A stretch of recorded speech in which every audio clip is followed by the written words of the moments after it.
Now, if you enjoy reading a true story about somebody who has done extraordinary and brave deeds, then chances are you will already have read this book.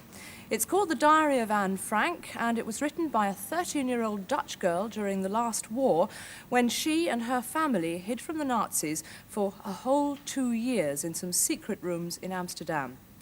Tomorrow, at the crypt of St Martin's in the Fields, that's the church just off Trafalgar Square, a special Anne Frank exhibition opens. It's full of photographs and replicas of Anne Frank's life, including a reconstruction of the hiding place where she wrote her famous diary. You may well remember that Val visited Anne's house on her Blue Peter special assignment to Amsterdam, and she described, first of all, how the Frank family fled from Nazi persecution because they were Jewish. The treatment of the Jews was all the more saddening because many had fled here from Germany. Amongst them was a businessman called Otto Frank. He brought with him his wife and 2 teenage daughters, Margot and Anne, and got a job in a small factory on one of the quieter canals. For a while, he thought his family was safe. But when war began and the Germans overran Holland, he knew it was only time before they would all be taken away to the concentration camps.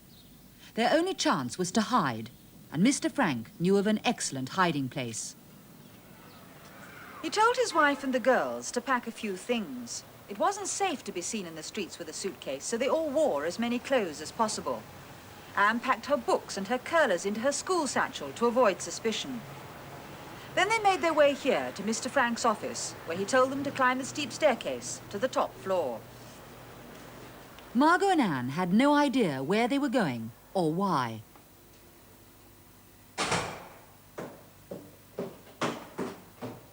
Mr. Frank had thought it unfair that they should be asked to keep such a dangerous secret from their friends at school.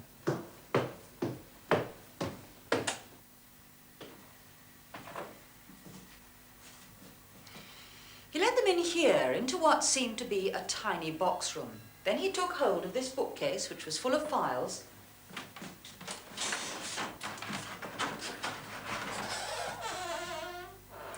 pulled it back, and revealed a secret stairway that led up to 4 attic rooms at the back of the house that hardly anyone knew about.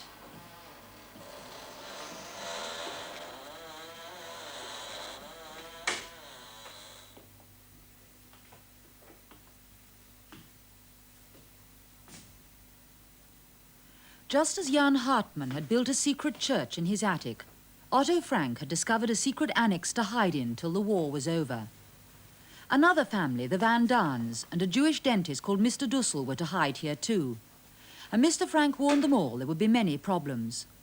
In the factory below, people were still working, so any noise during the day would betray them. They could cook their meals on the old stove,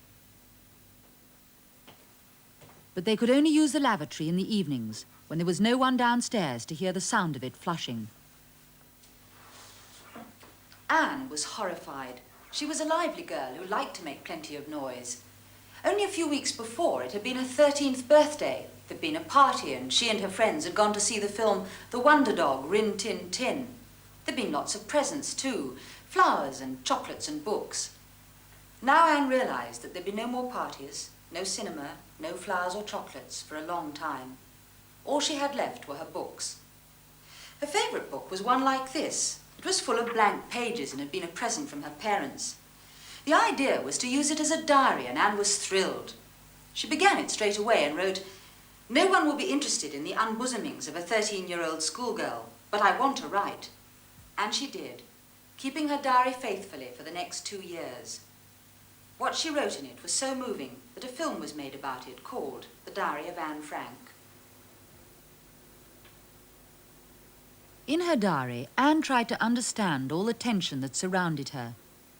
There was the ever-present danger of discovery, the need to keep quiet, the strain of 8 people living on top of each other, cramped up in 4 tiny rooms, and most of all, the knowledge that they could never go outside into the fresh air.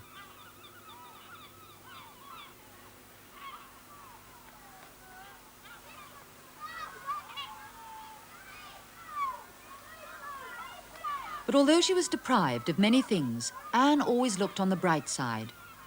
"I have been given a lot," she told her diary. "A happy nature, a great deal of cheerfulness and strength. Why then should I be in despair?" This is Anne's bedroom today. She had to share it with Mr. Dussel, the dentist, but she was determined that it was really her room. She stuck pictures from magazines around the walls to brighten it up a bit, and her pin-ups are still here today, a bit faded after 30 years. Here is a picture of Princess Margaret and Princess Elizabeth, now Queen Elizabeth II. They were about the same age then as Anne and her sister. She also amused herself by drawing up a prospectus for the annex, pretending that it was a sort of hotel. A temporary residence, open all the year round, with free board and lodgings. But often she would just sit at the window all day, half listening to the old carillon of the nearby Westerkirk striking the quarter hours. At night time, even that was quiet. In the evenings, Anne wrote in her diary, "It's the silence that frightens me so." It was in the evenings, too, that Anne would join the others around the radio set, hoping to hear good news of the war on the BBC Overseas Service.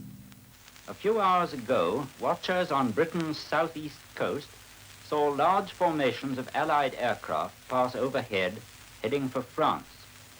Formations of fighters went out first. Then on June the 6th, 1944, D-Day, the British and American armies landed in Normandy. For the first time, it looked as though the Germans might be driven out of Holland. Anne pinned this old school map on the wall and began to mark the line of the Allied advance. On July the 21st, she wrote in her diary, "Now I am getting really hopeful. Now things are going well at last. Yes, really, they're going very well." But 2 weeks later, Anne heard the sound she had always dreaded. It was the German police patrol.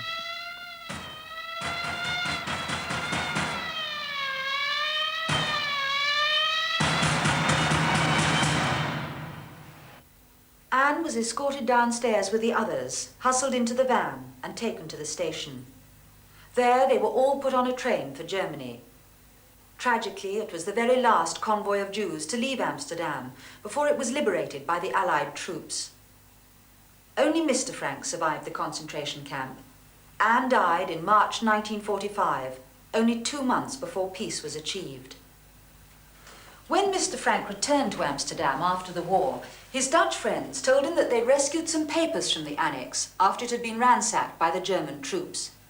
Amongst them was Anne's diary. Mr. Frank read it with amazement. He knew only too well the horror and misery that his young daughter had endured for the last 2 years of her life. And yet her diary was full of hope for the future. He decided to publish it so that the whole world could read the brave words that she had written. In spite of everything, I still believe that people are really good at heart. If I look up into the heavens, I think that it will all come right, that this cruelty will end, and that peace and tranquility will return again. Well, that was Anne's actual writing that you saw just then, because 3 years ago we were able to have Anne's very diary with us in the studio. It was the first time that it had ever been seen by anybody outside Anne's family, and it was brought to us by Anne's father, Mr. Otto Frank, who'd taken it from the bank in Switzerland where it had been stored for safekeeping, and he brought it to England to show to us. Well, Mr. Otto Frank was one of the most remarkable men I've ever met, and talking to him was a very moving experience, because in spite of the sorrow that he must have felt from losing his beloved daughters and his wife and many members of his family, he showed no sign of bitterness or hatred. The first question I asked him was whether Anne wrote more than one volume of her diary. There were 3 volumes of Anne's diary and about 330 pages Anna wrote. Anna wrote an awful lot, but do you know what the first words were she wrote in her first diary? Of course, and I want to read them in English because Anna wrote in Dutch. Right. She wrote, "I hope I shall be able to confide in you completely, as I have never been able to do to anyone before, and I hope that you will be a great support and comfort to me." Anna didn't write those words when you were all in hiding, did she? It was before then. It was on her 13th birthday. So she didn't know at the time how important her diary was Not going to at all. become to her. Not at all. What gave you the idea of publishing the diary? Well, after I had read the diary, I copied it. And I gave a copy to friends of ours who had known us all. One of them was employed in a publishing firm. And he told me, "You have not the right to keep the diary as a private property. It's a human document, and you should publish it. And so I did. Have you ever regretted that decision, or are you happy about it still? I didn't regret it, because Anna wrote in one of her diaries, I want to go on living after my death. And in a certain way, through her diary, she is living on in many hearts. Yes, and in many countries too, because do you know how many languages Anna's diary has been translated into? There are 54 That's a tremendous languages amount, really or spread around countries. the world. Pardon? Yes, all around the world. Do you receive many letters from people around the world who have read Anna's diaries? After the book was published, I received hundreds of letters. Now I receive less, but I receive letters every day anyhow. What sort of things do people say to you? Well, that's different from the age of the people who read it, if they're small children or grown-ups or teachers. But I should say, if young people are writing to me, after having read the diary, I start to think that is for me one of the most precious. Anna, in her diaries, comes across as a very optimistic and very cheerful girl. Was she like that? Well, she showed herself like that. Yes. But in fact, I only learned to know her really through her diary. Did you ever read her diary while she was writing it? No, never. Did you actually know she was writing it? Oh, yes. She asked me several times, Father, see that nobody's disturbing me. I want to write in my diary. I know that there is an Anna Frank Foundation, Mr. Frank. What is the purpose and the aim of it? Well, in short, I should say to fight against prejudice and discrimination, respectively hatred against people of different race and religion. Well, I'm sure that's an aim that Anna would have been happy about. I think so. I'm sure it is. And in an extraordinary way, I think maybe something good has come out of the terrible thing that has happened. I am sure of that.